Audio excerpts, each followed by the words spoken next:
بص يا ست الكل. أولا، إزاي تفرقي نوع البطروخ وانت بتشتري الرنجة؟ امسكي الرنجة كده في ايدك واضغطي على بطنها ضغطة خفيفة. لو لقيت البطن طرية وبتغوص لجوه بسهولة يبقى دي فيها بطروخ ناعم. لو لقيت البطن مشدودة وناشفة ومنفوخة شوية يبقى دي فيها بطروخ خشن مرملة بالبلدي. طيب الفرق بينهم بقى ايه؟ البطروخ الناعم ده بيبقى في ذكور الرنجة وشكله بيبقى طري وناعم كده ومش مفصص قوي. البطروخ الخشن المرملة ده بيبقى بيض السمكة في الإناث وشكله مفصص وحبيباته واضحة وملمسه ناشف شوية.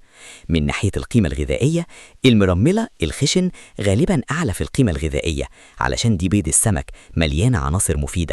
نصيحة شيف بقى، ما تتغفلش، لو بتحب الطعم القوي والمليان هات المرملة، ولو عايزة حاجة أخف وطرية الناعم هيبقى مناسب ليكي.